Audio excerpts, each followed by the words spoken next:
जन्मभूमि मंदिर निर्माण के लिए भक्तों ने दिल खोलकर दान दिया है। ट्रस्ट से मिली जानकारी के मुताबिक अकेले मंदिर निर्माण के लिए देश भर में शुरू किए गए समर्पण निधि अभियान में ही राम भक्तों ने 700 करोड़ रुपए की धनराशि समर्पित की है और इस राशि में से ट्रस्ट ने स्टेट बैंक ऑफ इंडिया की अयोध्या ब्रांच में 500 करोड़ की एफडी भी कराई है।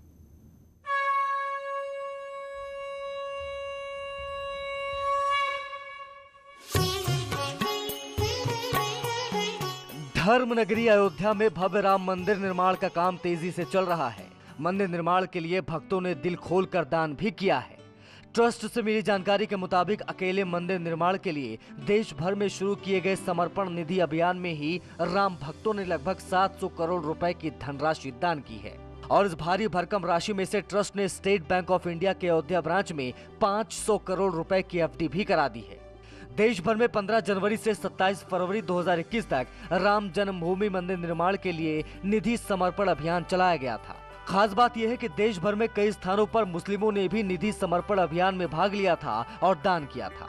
और अब राम जन्मभूमि तीर्थ क्षेत्र ट्रस्ट की नजर भारत से बाहर रह रहे विदेशी दानदाताओं पर है। इसके लिए केंद्र सरकार से अनुमति मिलने के बाद ट्रस्ट ने स्टेट बैंक ऑफ इंडिया के दिल्ली स्थित मुख्य ब्रांच पर भी एक खाता खोल दिया है। इस खाते के संचालन का दायित्व 3 लोगों को सौंपा गया है। जो लोगों का दिया हुआ पैसा है तो उसमें से मात्र 500 करोड़ की एफडी करा दी, जिससे कि हमको उसका इंटरेस्ट मिलने लगे। पैसा करंट अकाउंट में पड़ा रहता है, उससे मुझको कोई आयत नहीं होती है।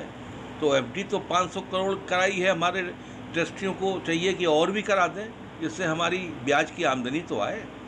श्री राम जन्मभूमि मंदिर निर्माण समिति की 2 दिवसीय बैठक आज अयोध्या में होगी। 13 और 14 जून को समिति की बैठक दोपहर 3 बजे से सर्किट हाउस फैजाबाद में होगी। निर्माण समिति के अध्यक्ष नृपेंद्र मिश्रा 12 जून की देर शाम ही अयोध्या पहुंच गए थे। नृपेंद्र मिश्रा 2 दिन तक अयोध्या में रहकर मंदिर निर्माण की प्रगति की समीक्षा के साथ साथ भावी योजनाओं पर मंथन भी करेंगे। लेकिन सबके बीच दान किए गए चेक को भी ट्रस्ट तेजी से क्लियर करा रहा है ताकि टोटल दान की राशि का अंदाजा लगाया जा सके। चेकिंग कलेक्शन पड़ी हुई है, वो भी क्लियर हो रही है और अभी उसमें पूर्ण उसका हिसाब बनने में पूरा ये महीना आपका जून का लग जाएगा। तब तक जून के बाद हो सकता है हम क्लियर कर पाए कि हमारे पास क्या है। निधि समर्पण अभियान के दरमियान राम भक्तों के द्वारा दिए गए दान की रकम में से 500 करोड़ रुपए की तो एफडी एसबीआई अयोध्या के ब्रांच में करा दी गई। लेकिन ट्रस्ट का टारगेट है कि ज्यादा से ज्यादा अमाउंट फिक्स किया जाए ताकि ज्यादा से ज्यादा ब्याज मिल सके और भव्य राम मंदिर का निर्माण हो। अयोध्या से न्यूज़ 18 के लिए निमेश गोस्वामी की रिपोर्ट। इधर मेरठ में वैक्सीनेशन का अभियान युद्ध स्तर पर चल रहा है और ऐसे में अब मेरठ में सोमवार से ऑटो वालों और ठेले वालों को भी वैक्सीन लगाने की तैयारी है, जिसे लेकर प्रशासन ने सभी तैयारियां पूरी कर ली हैं। देखिए ये रिपोर्ट।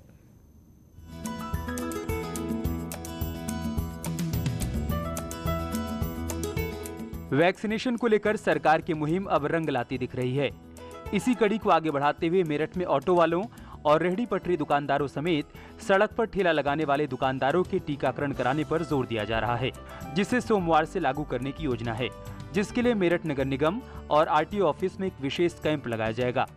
जो शहर की गलियों में पटरे पर जो छोटे व्यापारी हैं और जो रेहड़ा चलाते हैं, खोमचे वाले हैं, आइसक्रीम वाले हैं, जो सड़कों के किनारे रहते हैं, इनका टीकाकरण करने हम जा रहे हैं। इनका टीकाकरण हमें नगर निगम के द्वारा लिस्ट प्रोवाइड की जाएगी और प्रतिदिन हम 100 लोगों को 18 से 44 आयु के और 45 वर्ष अधिक आयु के 100 लोगों का 200 लोगों का टीकाकरण नगर निगम में करने जा रहे हैं। एक तरफ वैक्सीनेशन रफ्तार पकड़ रहा है तो दूसरी तरफ सीरो सर्वे का काम भी करीब पूरा कर लिया गया है। इस सर्वे के दौरान करीब 1450 लोगों के सैंपल लिए गए हैं, जिनकी एंटीबॉडीज की जांच माइक्रोबायोलॉजी लैब में की जाएगी। इन सैंपल्स में वो लोग भी शामिल किए गए हैं जिन्होंने पिछले साल कोरोना को हराया था। हमने जो सीरो जनरल और स्लम एरिया के थे वो सब सैंपल्स हमारे लैब को जा चुके हैं। कितने दिन का अभियान था ये? 3 दिन का अभियान था ये, 9, 10 और 11 जून का, और उसी में ही पूर्ण किया हमारी टीमों ने। इसमें 18 टीमों ने काम किया है हमारी जनपद में। 16 थी, 2 टीमें हमने बाद में बढ़ाई थी, 18 टीमों ने इसमें काम किया है। एक तरफ वैक्सीनेशन और सीरो सर्वे का अभियान तो दूसरी तरफ साप्ताहिक कर्फ्यू में प्रशासन की सख्ती। शायद इसी का असर है कि मेरठ में कोरोना के केसेस लगातार कम हो रहे हैं। निश्चित तौर पर अगर हम ऐसे ही सरकारी गाइडलाइंस का पालन करते रहेंगे, कोविड नियमों का पालन करते रहेंगे, तो यकीनन हम कोरोना को मात दे पाएंगे। कैमरा पर्सन अभिषेक शर्मा के साथ उमेश श्रीवास्तव, न्यूज़ 18 मेरठ।